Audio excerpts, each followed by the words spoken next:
Morning all of you. BA part third year की इस online class में आपका हार्दिक स्वागत और अभिनंदन। आप लोग जैसे आपको पता ही है कि हम फर्स्ट पेपर में इमाइल दुर्खिम के बारे में पढ़ रहे थे और इमाइल दुर्खिम ने हमने जो फर्स्ट थॉट है वो हमने पढ़ा था the division of labour in society. The division of labour in society के बारे में जो हमने पढ़ा था तो हमने उसमें पढ़ा था कि इमाइल दुर्खिम जो है उन्होंने श्रम विभाजन के सिद्धांत के आधार पर भारतीय समाज में सामाजिक परिवर्तन की व्याख्या की, या ऐसे कह सकते हैं कि समाज में सामाजिक परिवर्तन को समझाने के लिए उन्होंने सामाजिक जो है श्रम विभाजन के सिद्धांत को प्रतिपादित किया। अब मेरा जो सेकंड थॉट जो है आज मैं लेकर आई हूँ वो है मेरा सामाजिक तथ्य। जैसा कि आप लोगों को पता है कि समाजशास्त्र की जो उत्पत्ति है उसका श्रेय अगस्त कॉम्ट को जाता है। अगस्त कॉम्ट ने जो है 1838 में समाजशास्त्र की उत्पत्ति की, लेकिन अगर हम समाजशास्त्र में बात करते हैं विषय वस्तु की, तो विषय वस्तु प्रदान करने का जो काम किया है वो किया है इमाइल दुर्खिम ने। इमाइल दुर्खिम जो है बहुत बड़ा योगदान इसका माना जाता है कि समाजशास्त्र की जो विषय वस्तु है वो प्रदान करने में इमाइल दुर्खिम का महत्वपूर्ण स्थान माना जाता है। तो इसी वे में, इसी संदर्भ में जो है इमाइल दुर्खिम ने सामाजिक तथ्य बताए हैं विषय वस्तु के रूप में कि जो है आज हम सामाजिक तथ्य का जो सिद्धांत पढ़ रहे हैं तो इसमें इमाइल दुर्खिम ने बताया है कि हमें जो है अगर हम समाजशास्त्र को प्राकृतिक विज्ञानों के समान स्थान देना चाहते हैं, प्राकृतिक विज्ञान बनाना चाहते हैं, तो हमें जो है सामाजिक तथ्यों का जो है विषय वस्तु के रूप में अध्ययन करना चाहिए। जो सामाजिक तथ्य होते हैं इसके बारे में उन्होंने कहा है कि सामाजिक तथ्य जो है हमें विषय वस्तु के रूप में समाजशास्त्र में लेने चाहिए, क्योंकि सामाजिक तथ्य हर समाज में पाए जाते हैं। ऐसा कोई समाज नहीं है जहाँ हमें सामाजिक तथ्य ना देखने को मिलते हो। ये बात अलग है कि ये सामाजिक तथ्य अलग अलग समाज में अलग अलग प्रकार के हो सकते हैं। तो यहाँ जो है उन्होंने सामाजिक तथ्यों की जो व्याख्या है वो विषय वस्तु के रूप में की। अब हम बात करते हैं कि क्या असामाजिक तथ्य क्या होते हैं। जैसे मैंने अभी कहा कि हर समाज में पाए जाते हैं। अब हम बात करते हैं ये सामाजिक तथ्य क्या होते हैं, हम सामाजिक तथ्य किसे कहते हैं। तो स्टूडेंट, सामाजिक तथ्य जो है उसका मतलब होता है, अगर मैं सरल भाषा में कहूँ कि हम मान लीजिए आप कोई भी कार्य करते हैं तो उसके लिए सोचते हैं, विचारते हैं। तो अगर हम बहुत सरल शब्दों में कहें तो सोचने, विचारने, कार्य करने, अनुभव करने के जो स्थायी या अस्थायी तरीके होते हैं, जैसा कि इमाइल दुर्खिम ने अपने परिभाषा में बताया कि इन सबको हम क्या कहते हैं, सामाजिक तथ्य कहते हैं। कि जो भी हम कार्य करते हैं उसमें सोचने, विचारने, कार्य करने या अनुभव करने के जो स्थायी और अस्थायी तरीके होते हैं उन्हें हम क्या कहते हैं, सामाजिक तथ्य। इसमें मैं एक बहुत छोटा सा उदाहरण देती हूँ। मान लीजिए एक व्यक्ति है जो अपने जीवन साथी के बारे में सोचता है। अब जब वो अपने जीवन साथी के बारे में सोचता है तो उसके मन में बहुत सारे विचार आते हैं कि वो अपनी ही कास्ट में मैरिज करेगा और अपना जो है उसका जीवन साथी जो है उसके बराबर एजुकेटेड होगा, या जो है बहुत सारे चीज़ें जो है वो सोचता है कि उसका जो है फैमिली बैकग्राउंड अच्छा होना चाहिए या उसके जो है फाइनेंशियली बैकग्राउंड अच्छा होना चाहिए। तो ये सबके तरीका अलग हो सकता है, लेकिन ये सब जो है सोचने विचारने के जो ये तरीके हैं, चाहे वो विवाह हो, चाहे वो जाति हो, या बहुत सारी चीज़ें जिसके बारे में हम सोचते हैं, विचारते हैं, अनुभव करते हैं, उन सबको हम क्या कहते हैं, सामाजिक तथ्य कहते हैं। अब ये जो सामाजिक तथ्य की हम बात करते हैं, ये सामाजिक तथ्य के विषय में बहुत सारे अलग अलग समाजशास्त्रियों ने अपनी परिभाषा दी है, अलग अलग जो है तरीके से समझाया है। तो मूल रूप में अगर मैं कहना चाहूँ तो यही कहूँगी कि हम जो है, क्योंकि ये जो सामाजिक तथ्य होते हैं ये मुख्य रूप से सामूहिक चेतना का प्रभाव इन पर होता है, सामूहिक चेतना का दबाव इन पर होता है। व्यक्तिगत चेतना से एकदम ये कह सकते हैं कि स्वतंत्र होते हैं, हालांकि बनते ये काफ़ी बहुत सारी व्यक्तिगत चेतना जो है मिलकर सामूहिक चेतना का रूप धारण कर लेती है, लेकिन फिर भी इन पे जो है सामूहिक चेतना का जो है प्रभाव या दबाव होता है। अब जो है मैं बात करूँ सामाजिक तथ्य की विशेषता है। अब ये आपको समझ में आ गया होगा कि जैसे विवाह है, जाति व्यवस्था है, जन्म है, बहुत सारे जो ये तथ्य हैं, कानून है, ये सब क्या कहलाते हैं, हमारे सामाजिक तथ्यों के उदाहरण हैं। अब आता है मेरी सामाजिक तथ्य की विशेषताएं। तो इसमें सबसे पहली जो मैंने लिखी आप देख रहे होंगे कि सामाजिक तथ्य सोचने, विचारने, कार्य करने के तरीके हैं। कि सामाजिक तथ्य जो हैं वो सोचने, विचारने, कार्य करने, व्यवहार करने और अनुभव करने के तरीके हैं, जिसे हम क्या कहते हैं, सामाजिक तथ्य कहते हैं। और ये जो सोचने, विचारने, कार्य करने और अनुभव करने के जो तरीके हैं हर समाज में हमें देखने को मिलते हैं। ऐसा नहीं है कि हमें किसी समाज में नहीं देखने को मिल रहे हैं और किसी समाज में हमें देखने को मिल रहे हैं। तो ये जो सामाजिक तथ्य हैं ये स्थायी भी होते हैं और अस्थायी भी होते हैं। स्थायी कि कुछ जो है सामाजिक तथ्य समाज में या उस समूह में हमेशा अपना स्थायित्व लिए होते हैं, और अस्थायी का मतलब है कि जैसे जैसे नए सदस्य जुड़ते चले जाते हैं, नई पीढ़ी जुड़ती चली जाती है, तो कुछ जो सामाजिक तथ्य हैं जो समय अनुसार नहीं होते या उसमें काफ़ी सारे परिवर्तन जो है नए सदस्य ला देते हैं। तो इसलिए हम इन्हें क्या बोलते हैं, स्थायी भी होते हैं और अस्थायी भी होते हैं, क्योंकि ये चेंज होते हैं। ऐसा नहीं है कि हमेशा जो है हमें सामाजिक तथ्य एक ही जैसे समाज में देखने को मिले। तो सबसे पहले हमने पढ़ा कि ये जो सामाजिक तथ्य होते हैं सोचने, विचारने और कार्य करने के तरीके होते हैं। कि जब हम जाति व्यवस्था की बात करते हैं तो जाति व्यवस्था एक सामाजिक तथ्य कि जाति व्यवस्था में अपने खान-पान संबंधी नियम होते हैं, विवाह संबंधी नियम होते हैं और भी बहुत सारे ऐसे नियम होते हैं जिसका पालन उनके सदस्यों को करना पड़ता है। तो ये क्या हो गया, सामाजिक तथ्य। और ये दो प्रकार के होते हैं। आगे की क्लास में भी हम इसके बारे में डिटेल में पढ़ेंगे, लेकिन मैं वैसे ही बता देती हूँ कि सामाजिक तथ्य दो प्रकार के होते हैं। सामान्य सामाजिक तथ्य होते हैं और व्याधिकीय सामाजिक तथ्य होते हैं। जो सामान्य सामाजिक जो तथ्य होते हैं वो समाज के द्वारा स्वीकृत होते हैं, कि समाज उनकी स्वीकृति आपको प्रदान करता है और समाज के स्वास्थ्य को बनाए रखते हैं, या मैं कह सकती हूँ कि समाज में जो है सामान्य व्यवस्था वो बनाए रखते हैं।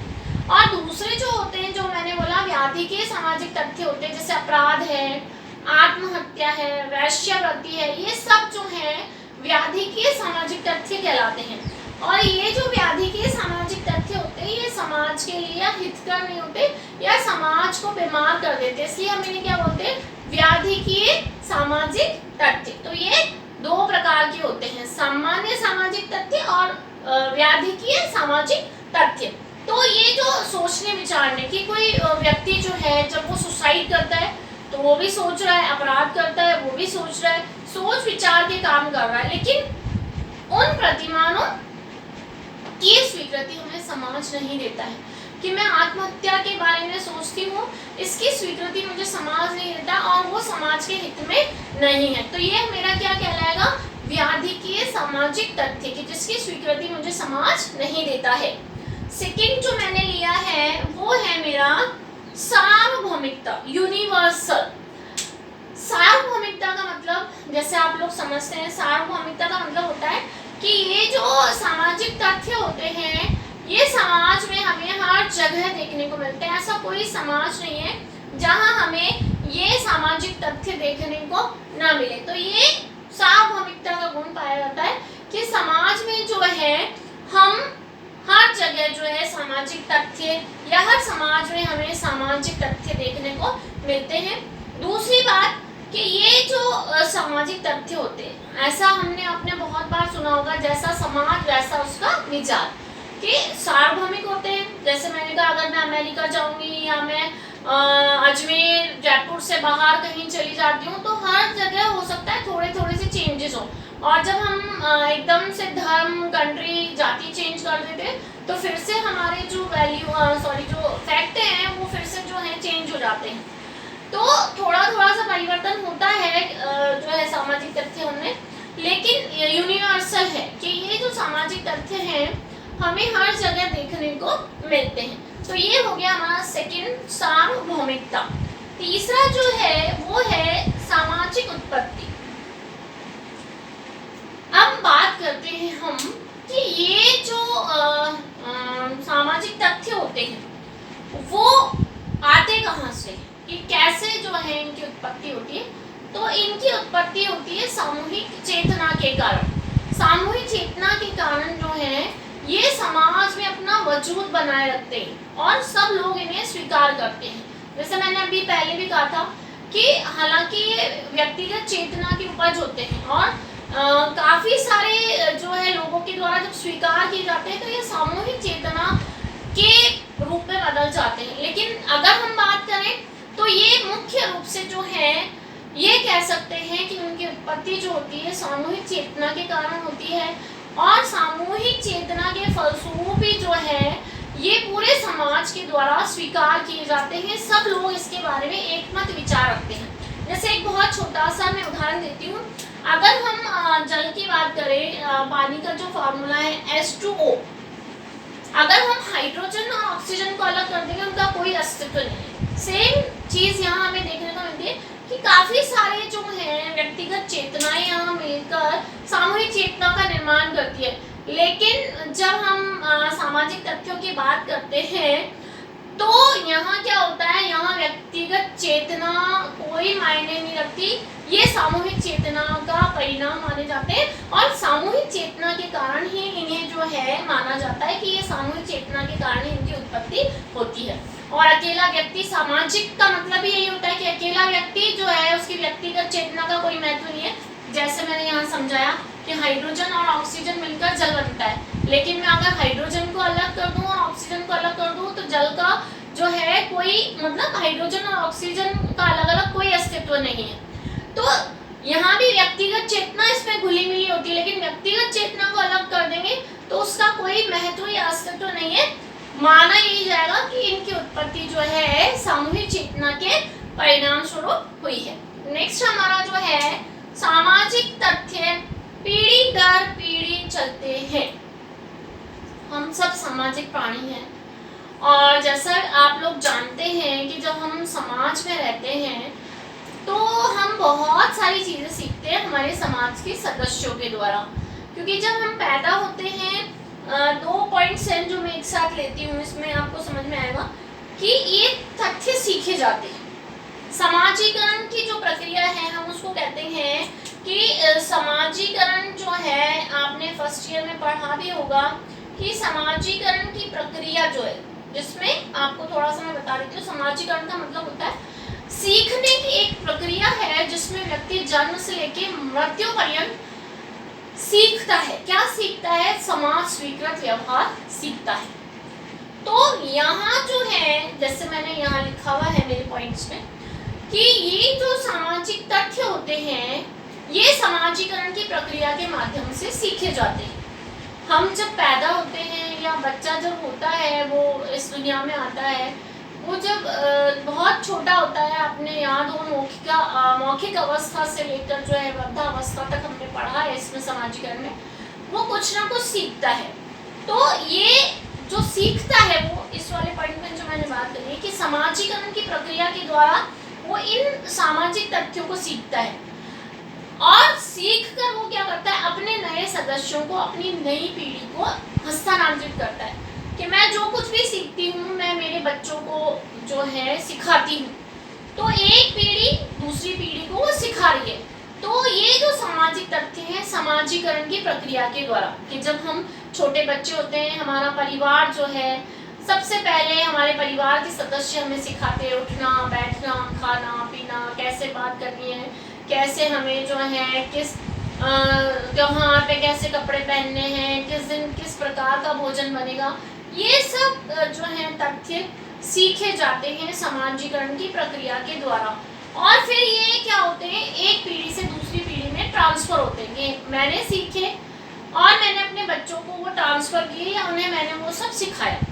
ये ज़रूरी नहीं है कि वैसा का वैसा वो आगे तक चलेगा। जैसे मैंने अभी भी आपसे कहा था कि ये जो सामाजिक तथ्य हैं इनमें चेंजेस होते हैं, लेकिन मूल रूप से ये एक पीढ़ी से दूसरी पीढ़ी में ट्रांसफर होते हैं। कि अगर हम विवाह संस्था की बात करूँ, जैसे विवाह एक सामाजिक तथ्य है और उसके बारे में हम बहुत सारे उसमें नियम है, परंपराएं हैं, रिवाज है, तो उसमें आज काफ़ी सारे चेंजेस आ गए, लेकिन मूल रूप में आज भी हम उसको धार्मिक संस्कार मानते हैं। हमारी हिंदू संस्कृति में सामाजिक तथ्य कि विवाह को लेकर हमारा यही मानना है कि वो 60 जन्मों का जो है बंधन है और धर्म से जुड़ा हुआ है, धार्मिक संस्कार है। तो ये चीज़ आज भी जो है चेंज उतनी नहीं हुई है। उसके विवाह के जो है तरीकों में काफ़ी सारे चेंजेस आ गए। तो ये क्या हो रहा है, परिवर्तन भी आता है। तो सीखते हैं समाजीकरण की प्रक्रिया के द्वारा। हमने क्या करा है, समाजीकरण की प्रक्रिया के माध्यम से जो है ये सामाजिक तथ्य सीखे और उसके बाद हमने एक पीढ़ी से दूसरी पीढ़ी ट्रांसफर कर दिया। और वो भी कैसे करें, समाजीकरण की प्रक्रिया के माध्यम से कि मैंने मेरे बच्चों को सिखाया और वो अपनी आने वाली पीढ़ी को सिखाएंगे। तो ये क्या हो गया, एक पीढ़ी से दूसरी पीढ़ी में ट्रांसफर हो रहा है। और वो सामाजिक तथ्य जो है हमारे धर्म से संबंधित हो सकते हैं, जाति से संबंधित हो सकते हैं, या हमारे परंपराओं से संबंधित हो सकते हैं, हमारे विभिन्न प्रकार के लोकाचार हैं, नियम हैं, परंपराएं हैं, व्यवहार करने के तरीके हैं, जो हम अपनी एक पीढ़ी से दूसरी पीढ़ी को ट्रांसफर करते हैं। अब ये हो गए। अब आता है अधिव्यक्ति है। नेक्स्ट जो है हमारा है अधिव्यक्ति। अधिव्यक्तिक का मतलब होता है स्टूडेंट्स कि ये जो सामाजिक तथ्य होते हैं ये व्यक्ति से काफी ऊपर होते हैं और इनका अस्तित्व जो है वो सामाजिक रूप में होता है। सामाजिक रूप में मतलब कि ये व्यक्तिगत अभिव्यक्तियों से स्वतंत्र होते हैं, व्यक्तिगत चेतना से स्वतंत्र होते हैं, व्यक्तिगत विचारों से स्वतंत्र होते हैं, व्यक्ति से कहीं ज्यादा ये ऊपर होते हैं। इसलिए हम इन्हें क्या बोलते हैं कि ये जो सामाजिक तथ्य होते हैं ये अधिव्यक्तिक होते हैं। इनका अस्तित्व जो होता है वो अपने आप में होता है, किसी व्यक्तिगत चेतना से नहीं जुड़ा हुआ होता है, समाज की संपत्ति होते हैं और इसीलिए ये माने जाते हैं कि व्यक्तिगत चेतना से जो है स्वतंत्र इन्हें माना जाता है। और इसीलिए इन्हें कई बार जो है सामाजिक जो है धाराएं भी कहा जाता है कि ये सामाजिक तथ्य जो होते हैं सामाजिक धाराएं होते हैं, सामूहिक चेतना का परिणाम होते हैं, व्यक्तिगत चेतना से परे होते हैं, व्यक्तिगत चेतना या व्यक्तिगत अभिव्यक्तियों से बिल्कुल स्वतंत्र होते हैं। इसलिए हम क्या कहते हैं कि ये सामाजिक तथ्य जो हैं अधिव्यक्तिक होते हैं। नेक्स्ट आता है ये जो दो लास्ट में मैंने लिखी है स्टूडेंट्स, ये बहुत ही इंपॉर्टेंट है जब हम इमाइल दुर्कheim की मुख्य सामाजिक तथ्य की विशेषताओं की बात करते हैं तो उसमें आता है बाह्यता और बाध्यता। जैसा आप देख रहे हैं बाह्यता, बाह्यता का मतलब होता है स्टूडेंट्स बाहर। ये जो सामाजिक तथ्य होते हैं वो एक व्यक्ति से बाहर होते हैं, बाह्य होते हैं। बाह्य कैसे होते हैं, जैसे मैंने अभी बात करी कि ये व्यक्तिगत चेतना से व्यक्तिगत अभिव्यक्तियों से स्वतंत्र होते हैं। और बाध्यता कि ये हमेशा मुझे बाध्य करते हैं एक विशेष प्रकार का व्यवहार करने के लिए।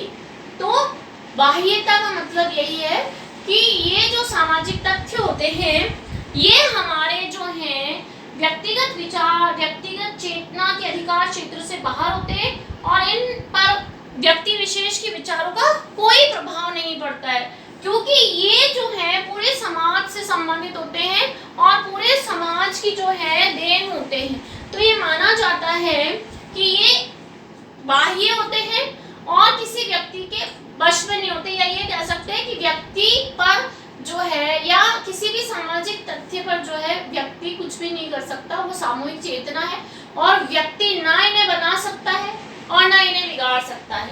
तो ये क्या हो गया, माने अधिव्यक्तिक होने के कारण अधिव्यक्तिक हमने पढ़ा और इसीलिए हमसे बाहर है कि हम इनसे कुछ नहीं कर सकते और पूर्ण रूप से हमारे ऊपर दबाव रहता है। बाध्यता कि ये जो सामाजिक तथ्य होते हैं इनमें हमें बाध्यता देखने को मिलती है। बाध्यता कैसे कि मान लीजिए हम कोई ऐसा कार्य करना चाहते हैं, जैसे मैं एक बहुत छोटा उदाहरण देती हूँ। मान लीजिए कोई व्यक्ति है जो इंटरकास्ट मैरिज करना चाहता है, लेकिन कंटिन्यू उसके जो खुद के विवाह संबंध संबंधी जो सामाजिक तथ्य हैं, जो सोचने, कार्य करने और अनुभव करने के जो तरीके हैं कि मुझे अपनी ही कास्ट में शादी करनी है और लोग क्या कहेंगे, मैं अपनी कास्ट में शादी नहीं करूँगा और मुझे जो है अपने ही फैमिली जो जिस वर्ग से संबंधित है, मध्यम वर्गीय, उच्च वर्गीय, उसी से जो है उसी जीवन साथी का मुझे चुनाव करना चाहिए। तो हम जो है बहुत बार इनसे बाध्य होते हैं कि हम चाहकर भी वो कार्य नहीं कर सकते जो मेरी व्यक्तिगत चेतना कह रही है। मेरी व्यक्तिगत चेतना जो कह रही है उससे मैं ये कह सकती हूँ कि मैं उसके अनुसार कार्य नहीं कर पाती हूँ और मुझे बाध्यता रहती है इन सामाजिक तथ्यों की, और वो सामाजिक तथ्य मुझे कंटिन्यू प्रेशराइज करते, बाध्य करते कि मुझे ऐसा कार्य नहीं करना है।